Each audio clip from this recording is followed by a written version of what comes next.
श्वेता झा और आप देख रहे हैं आज तक। दिल्ली की फिजाओं में इस वक्त सियासी हवा घुली हुई है। जी हां, कहीं बागियों के तेवर हैं तो कहीं अपनी मोर्चेबंदी को मजबूत करने का दाव, तो कहीं मंत्री पद को लेकर तैयारियों का जोर है। दिल्ली में आज पंजाब की लड़ाई आलाकमान के सामने आ पहुंची है।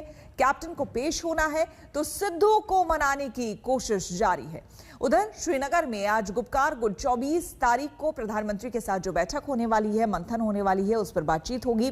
शरद पवार ने आज कुछ गैर कांग्रेसी दलों को बैठक पर बुलाया है। यह भी बहुत बड़ी आज की घटना है। आपको बता दें, कैबिनेट विस्तार की अटकलों के बीच आज बिहार के सीएम नीतीश कुमार दिल्ली के दौरे पर हैं। तो देखिए किस तरह से दिल्ली में आज सियासी सरगर्मी है और दिल्ली से लेकर श्रीनगर तक आपको हमने बताया कि किस तरह से हलचल, सियासी हलचल देखने को आपको मिलेगी।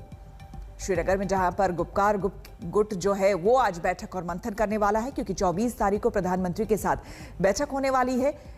इसकी अध्यक्षता, अगुवाई गुपकार गुट की तरफ से फारूक अब्दुल्ला कर सकते हैं। हालांकि महबूबा मुफ्ती उसमें शामिल होंगी या नहीं, इस पर सस्पेंस अभी भी बना हुआ है। दूसरी तरफ कैबिनेट विस्तार को लेकर के नीतीश कुमार आज दिल्ली पहुंचने वाले हैं। दिल्ली का दौरा होने वाला है। अब यहां पर देखना होगा, क्योंकि एलजेपी में जो कुछ भी बिहार में हुआ है पिछले बीते दिनों में, उसको लेकर भी बताया जा रहा है कि यहां पर चर्चा की जाएगी। वहीं शाम 4 बजे आज शरद पवार के आवास पर गैर कांग्रेसी जितने भी और दूसरे दल हैं उनकी बैठक होने वाली है। और यह भी बताया जा रहा है कि आज बड़े बड़े चेहरे जो हैं वो इसमें शामिल होंगे।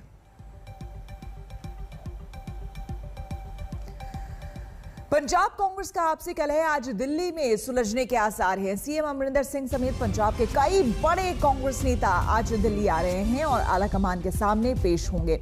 हालांकि सिद्धू के पहुंचने पर सस्पेंस बरकरार है। पंजाब की लड़ाई दिल्ली की हदों तक आ पहुंची है, लेकिन मसला अब आलाकमान के पाले में है और सिद्धू बनाम कैप्टन की जंग बागियों के इरादों को भी हवा दे रही है। कोरोना किट से लेकर विधायकों के बेटे को नौकरी के मसले पर सरकार पहले से ही घिरी हुई है और अब आपसी जंग ने अकाली को मौका थमा दिया है।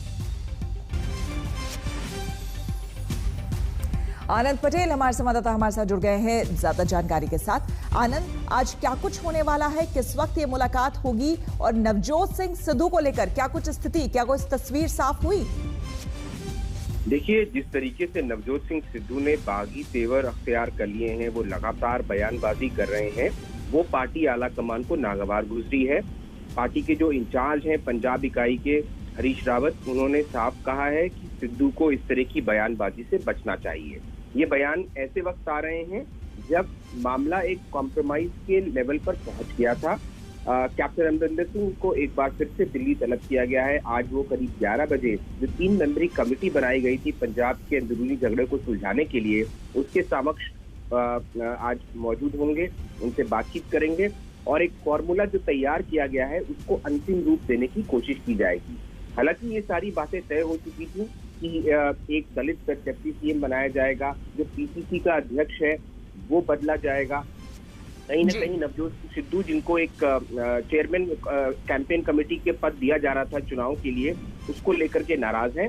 और अब देखना होगा कि क्या वो जो कॉम्प्रोमाइज फॉर्मूला तैयार हुआ था वो अमल में लाया जा सकेगा या नहीं, सिद्धू के इस बागी तेवर अख्तियार करने के बाद। बिल्कुल, बहुत बहुत शुक्रिया आपका आनंद तमाम जानकारी के लिए।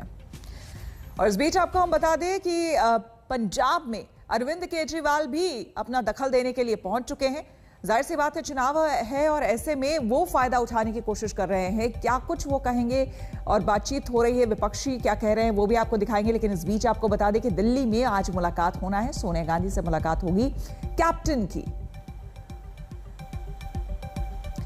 और किस तरह की राजनीतिक प्रतिक्रियाएं अब आ रही है, आपको सुनाते हैं। सिद्धू साहब तो कांग्रेस के नेता हैं। मेरे ख्याल से देखिए, मैं सिद्धू साहब का बड़ा सम्मान करता हूं। सिद्धू साहब कांग्रेस के नेता हैं, सीनियर नेता हैं, तो इस तरह की ऐसे लूज टॉक नहीं करनी चाहिए किसी भी नेता के बारे में। मतलब अगर कुछ भी होगा तो सबसे पहले आप ही को बताएंगे। नवजोत सिंह सिद्धू दी ते कैप्टन अमरिंदर सिंह दी ਇਹ ਲੜਾਈ ਇਸ਼ੂਜ਼ ਦੀ ਲੜਾਈ ਹੈਗੀ ਆ। ਹੌਲੀ ਹੌਲੀ ਪਰਸੈਪਸ਼ਨ ਕੀ ਕ੍ਰੀਏਟ ਹੋ ਗਈ ਕਿ ਇਹ ਦੋ ਪਰਸਨੈਲਿਟੀਜ਼ ਜਿਹੜੀਆਂ ਲੜ ਰਹੀਆਂ, ਪਰਸਨੈਲਿਟੀਜ਼ ਨਹੀਂ ਲੜ ਰਹੀਆਂ। ਮੈਂ ਕਦੀ ਜ਼ਿੰਦਗੀ 'ਚ ਧੜਾ ਹੀ ਨਹੀਂ ਬਣਾਇਆ, ਈਵਨ ਨਵਜੋਤ ਸਿੱਧੂ ਨੇ ਕੋਈ ਧੜਾ ਨਹੀਂ ਬਣਾਇਆ। ਮੈਨੂੰ ਇਹ ਕਈ ਵਾਰੀ ਕਹਿ ਦਿੰਦੇ ਕਿ ਹਾਂ ਤੂੰ ਨਵਜੋਤ ਸਿੱਧੂ ਨਾਲ ਮੇਰਾ ਦੋਸਤ ਹੈਗਾ, ਪਰ ਜਿਹੜੀ ਗੱਲ ਉਹ ਨਹੀਂ ਠੀਕ ਕਰਦਾ ਮੈਂ ਉਹਨੂੰ ਵੀ ਕਹਿਣਾ। ਅੱਛਾ, ਇਹਦਾ ਮਤਲਬ ਇਹ ਹੋਇਆ ਵੀ ਅਸੀਂ ਇੰਟਰਨਲ ਡੈਮੋਕ੍ਰੇਸੀ ਅਸੀਂ ਪਾर्टी ਦਾ नुकसान भी कर रहे हैं।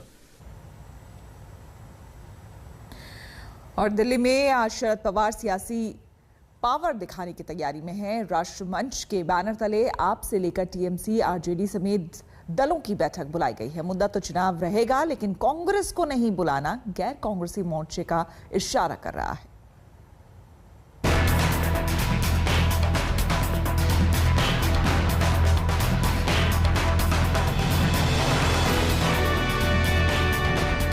सियासत की इन्हीं 3 तस्वीरों ने राष्ट्रीय राजनीति की नई मोर्चेबंदी की सुगबुगाहट दे दी। पहली तस्वीर एनसीपी चीफ शरद पवार के साथ ममता बनर्जी के राजनीतिक सलाहकार प्रशांत किशोर। दूसरी तस्वीर ममता बनर्जी के साथ किसान आंदोलन से जुड़े नेताओं की बंगाल में हुई मीटिंग। तीसरी तस्वीर टीएमसी की तरफ से 2024 तक प्रशांत किशोर का कॉन्ट्रैक्ट बढ़ाया जाना। अगर आपको इन तस्वीरों के पीछे के सियासी मायने समझने हैं तो पूरी टाइमलाइन को पढ़ना होगा। 15 दिनों में प्रशांत किशोर के साथ एनसीपी चीफ शरद पवार की दूसरी मीटिंग हुई। दूसरी मीटिंग करीब 3 घंटे तक चली और उसके बाद शरद पवार ने दिल्ली में अहम बैठक बुलाने का फैसला किया। हम मीटिंग के पीछे का एजेंडा बताएं, उससे पहले मीटिंग में शामिल होने वाले लोगों के बारे में बताते हैं। आज शाम 4 बजे होने वाली मीटिंग के मेजबान शरद पवार होंगे, जबकि मेहमानों की लिस्ट में विपक्ष के नेता, बुद्धिजीवी और पूर्व अफसर होंगे। लेकिन राष्ट्रीय मंच की मीटिंग में कांग्रेस को न्योता नहीं भेजा गया है। इसी वजह से तीसरे मोर्चे की चर्चा गर्म हो गई। मीटिंग में आम आदमी party, Trinamool Congress, RJD, national conference, RLD समेत कई पार्टियों के नेता रहेंगे, तो बुद्धिजीवियों को भी चर्चा के लिए बुलाया गया है, जैसे यशवंत सिन्हा, जावेद अख्तर, केटीएस तुलसी, करण थापर, आशुतोष, अधिवक्ता मजीद मेमन, पूर्व सीईसी एसवाई कुरैशी, सुधेंद्र कुलकर्णी, अर्थशास्त्री अरुण कुमार और प्रीतिश नंदी को भी न्योता दिया गया। मीटिंग का एजेंडा क्या होगा ये भी समझिए।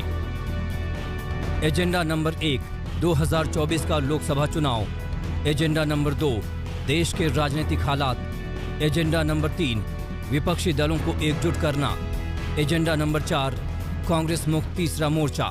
ये बैठक में आगामी जो लोकसभा का अधिवेशन होगा उसके मुद्दों पे चर्चा होगी, देश में जो राजनीतिक परिस्थिति है उस पर चर्चा होगी और सभी दलों को एकजुट करने के लिए किस दिशा में काम किया जाए उसकी प्राथमिक चर्चा होगी और धीरे धीरे सभी दलों को एकजुट करने का काम आगे बढ़ेगा।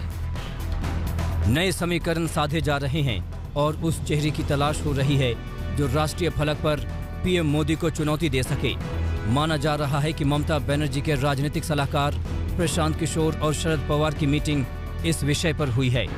मकसद साफ है, 2024 में मोदी के खिलाफ विपक्ष को एकजुट करना और विपक्षी दलों को एक धागे में पिरोने का जिम्मा शरद पवार को सौंपा गया है।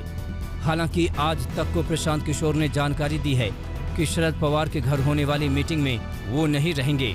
और तो और प्रशांत किशोर से जब आज तक ने तीसरे मोर्चे को लेकर सवाल पूछा तो उनका कहना था कि तीसरा मोर्चा या चौथा मोर्चा भी बीजेपी को चुनौती नहीं दे सकता। अब सवाल है कि दिल्ली में शरद पवार के घर होने वाले मंथन से क्या 2024 में मोदी को हराने का फॉर्मूला निकलेगा। ब्यूरो रिपोर्ट, आज तक। उधर बिहार के सीएम नीतीश कुमार आज दिल्ली के दौरे पर हैं। कहा तो जा रहा है कि ये दौरा नीतीश का निजी है, लेकिन कैबिनेट विस्तार की अटकलों से पहले इसे मंत्रियों के मुद्दे से सीधा जोड़ा जा रहा है। तो बताया यह भी जा रहा है कि कैबिनेट विस्तार को लेकर बातचीत होगी। जेडीयू के 2 मंत्री, एलजेपी पर भी बातचीत होगी, क्योंकि पिछले दिनों एलजेपी में जो कुछ भी हुआ है उसको लेकर भी चर्चा है। और अंदर खाने बात ये भी आ रही थी, क्योंकि खुद चिराग पासवान ने भी कहा था कि ये जो कुछ भी हुआ है उसमें जेडीयू का हाथ है, तो इसको लेकर भी चर्चा हो सकती है। तो पटना टू दिल्ली का ये सफर आज नीतीश कुमार तय करेंगे, लेकिन यहां पर क्या कुछ बात होगी ये देखने वाली बात होगी।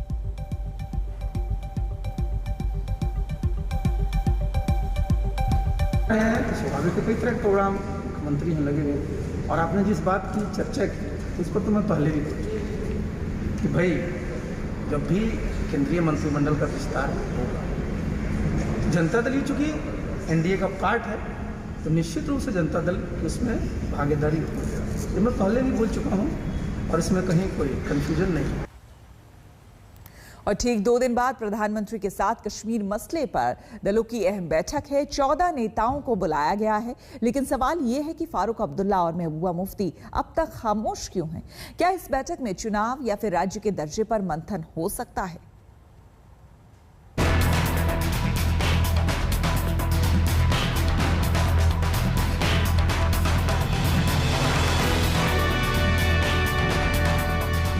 जम्मू कश्मीर की सियासत में एक बार फिर से सस्पेंस है। सबसे बड़ा सवाल है कि 24 जून की उस मीटिंग में क्या बड़ा फैसला होने वाला है, जिस मीटिंग के लिए पीएम ने जम्मू कश्मीर के 14 नेताओं को बुलाया है।